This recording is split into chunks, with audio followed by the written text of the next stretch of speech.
Hi everyone, Petrik here. For today's video, this will be about the top 15 amazing, noteworthy release for the past 3 months, or to be more precise, the first quarter of 2026 so far. And yeah, I'm picking only 15 books, and yeah, there are a lot of books being published in the past 3 months, even though the month of March is not over yet, but I just realized that I haven't posted any noteworthy release of the month, so I'm just going to combine them into one video today, and I'll be talking about 15 books. So as you'll probably tell, most of these books are out now, so if you haven't read them, you haven't purchased them, it will be possible for you to do that, except for the month of March. I think only 2 books in this list is not out yet. So yeah, let's talk about them. Let's start from the month of January. In the month of January, I have 4 books to spotlight. The first one is about A God of Countless Guises by Beaulieu. So this is the second book in the Book of the Hold trilogy, a Dragon Rider epic fantasy series. I heard plenty of great things about the first one, but it's a bit of a mixed reception because supposedly it's more complex and also more hard to follow compared to usual Dragon Rider epic fantasy. But again, I haven't read anything by Beaulieu except for the 12 Kings of Sharakai. So if you have read the first book or maybe this series, let me know what you think about it. And then moving on to the next one, we have something that has pretty much taken the fantasy world by storm, and it is for The Poet Empress by Shen. So yeah, this one, I have acquired a copy of the advanced reading copy since December. If you have watched my book haul video, you will know what I meant by this. So I was sent an advanced reading copy by Thor Bramble Romance, and I just decided to read the prologue, and then I was just instantly immersed. And after that, due to super hectic schedule and also dealing with the newborn, I couldn't get around to that yet. But I will try to do it most likely within this month. But yeah, this is The Poet Empress, a debut novel by Shen. And if you want to know what the book is about, this is it. In the waning years of the Azalea dynasty, the emperor is dying, the land consumed by famine, and poetry magic lost to all except the powerful. Wei Yin is desperate. After the 5th death of a sibling, with her family and village on the brink of starvation, she will do anything to save those she loves, even offer herself as a concubine to the cruel heir of the beautiful and brutal Azalea house. But in a twist of fate, the palace stands on the knife edge of civil war, with Wei trapped in its center, at the side of a violent prince. To survive, Wei must harden her heart, rely on her wit, and become dangerous herself, even if it means becoming a poet in a world where women are forbidden to read, and composing the most powerful spell of all, a ballad of death and love. And the next book in the month of January, of course, I have to spotlight 12 Months by Jim Butcher. Honestly, it is insane that I haven't read this one yet. This is the newest installment in the Dresden Files series, and so far, the average receptions, the average ratings for this one has been staggeringly high. One of the highest in Dresden Files to date. I think it's above 4.5 right now on Goodreads, but I'm not surprised. This is the Dresden Files, which is arguably one of the, if not the best urban fantasy right now, the best ongoing urban fantasy series right now, and for the past, how long is it now? 20 years probably, but there are many years now.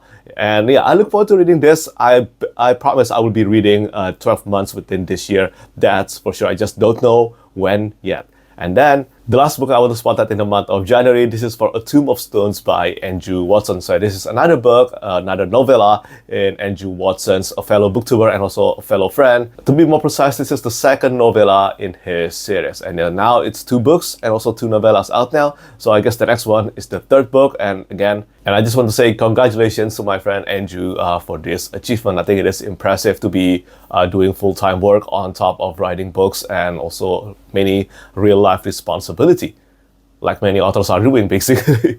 But that's it for the month of January. Now let's talk about the month of February. In this one, we have 7 books to spotlight. It's a lot, but there were a lot of potentially amazing release last month. So let's talk about them. The first one is Operation Bounce House by Matt Dinniman. So this one is not related to Dungeon Crawler Carl, and this is the Broken Binding edition that I got to work on together with Eon, my fellow art director, and also with Jeff Brown on the cover art and Peng Lu on the board art. And I think we managed to capture the chaotic situation of the narrative in Operation Bounce House. Again, this is not related to Dungeon Crawler Carl, even though you can actually see the Easter egg to Donut here This is Donut from Dungeon Crawler Carl, but as you can see, this is very chaotic, but I think it fits the book. I haven't read the book yet. This is based on what I have heard, and I work on designing the book together with a lot of details with Ian and also with Jeff. If you have read Operation Bounce House, let me know what you think about it. Do you think it's as good as Dungeon Crawler Carl?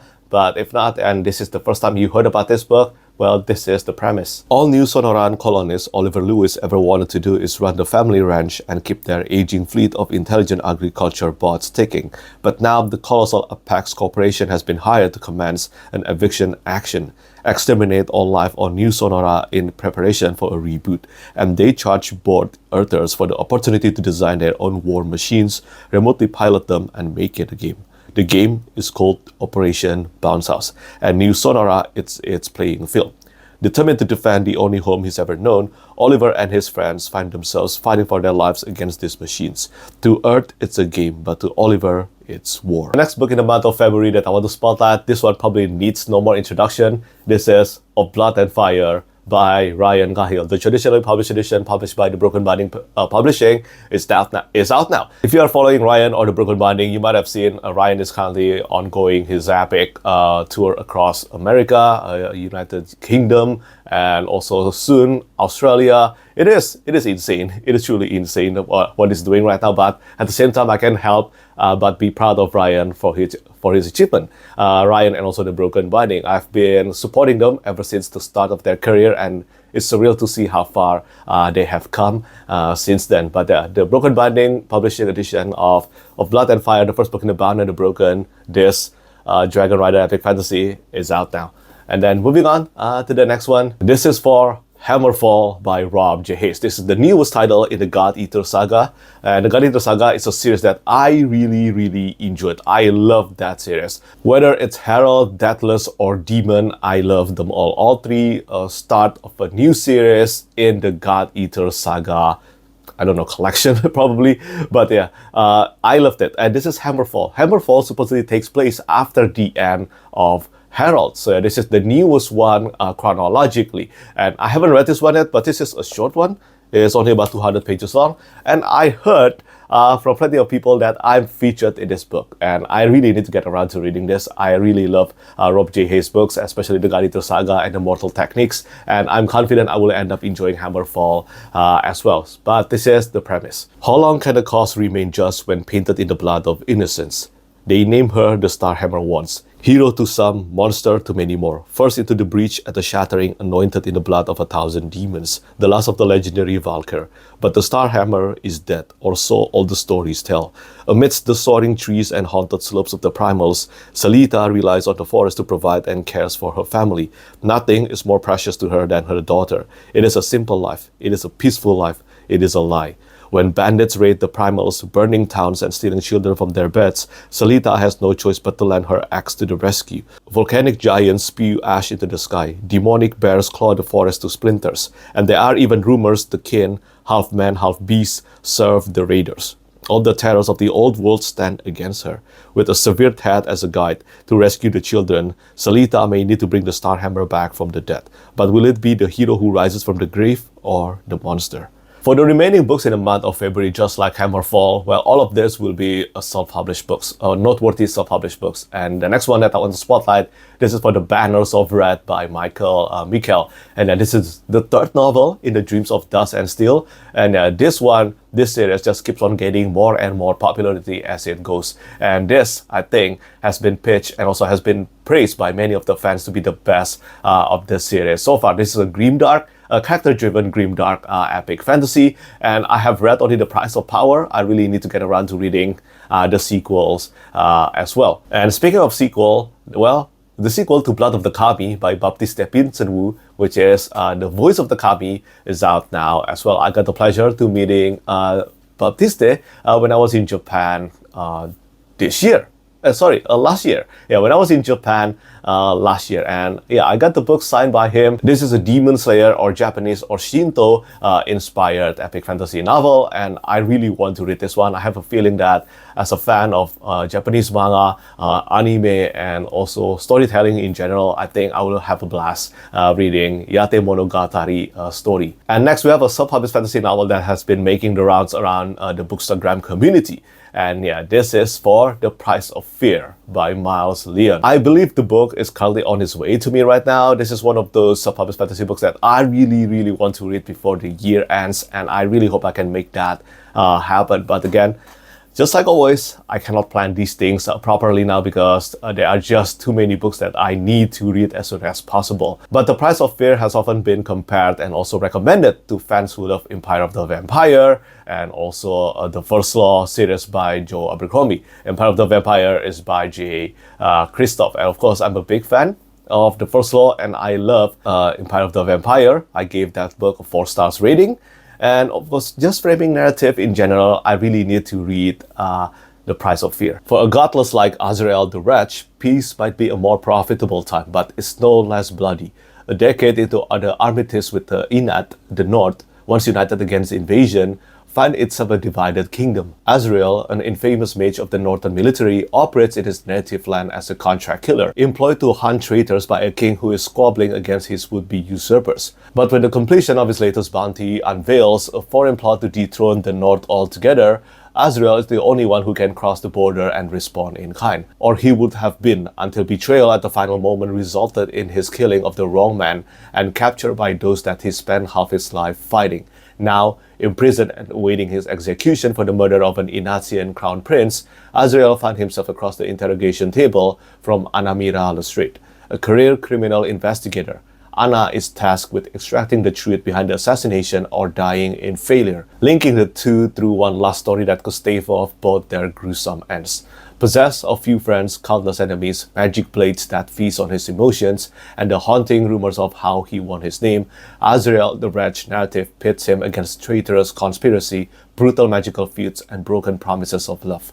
And if there is any hope of making it out alive at its end, he'll need to conquer the price it cost him to pay in the tale: fear. And finally, for the last books in the month of February and also crossing over to the month of March, we have The Cure for Living by Nicholas Litzau. So yeah, this is part 1 and this is part 2. So part 2 is much thinner compared to part 1, but this is the sequel to Dreams of the Dying, one of my favorite sub-published fantasy books of all time, and I'm excited to find out the conclusion to Jespar storyline here.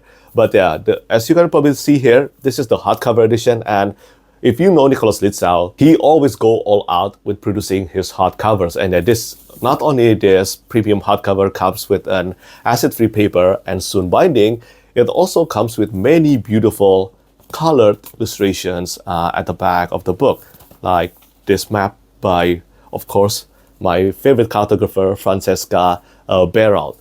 And yeah, this is just one of them. Let's take a look at the back here.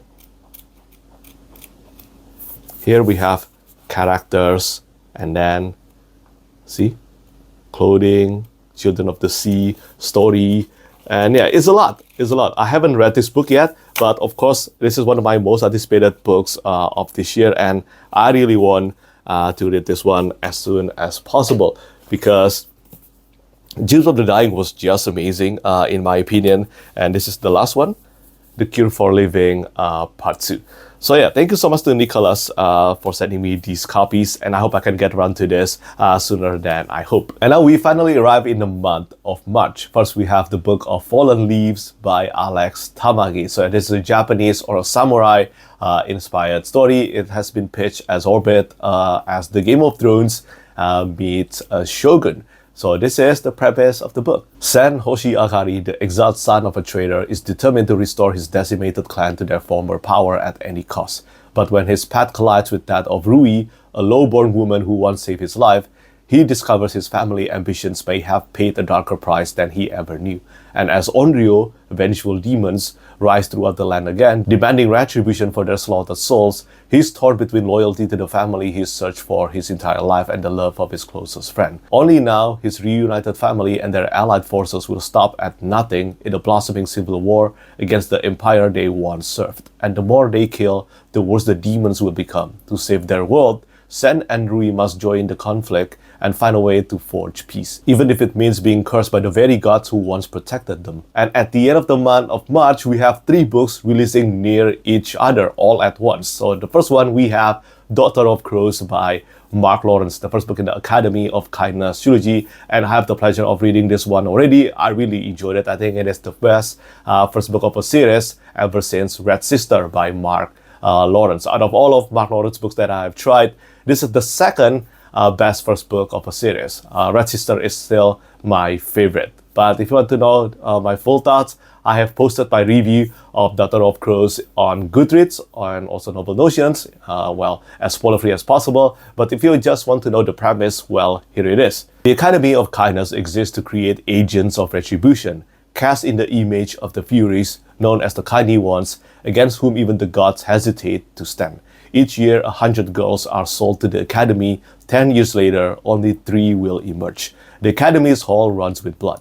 The few that survive its decade-long nightmare have been forged on the sands of the Wound Garden. They have learned ancient secrets amid the necrotic fumes of the Bone Garden. They leave its gates as avatars of vengeance, bound to uphold the oldest of laws.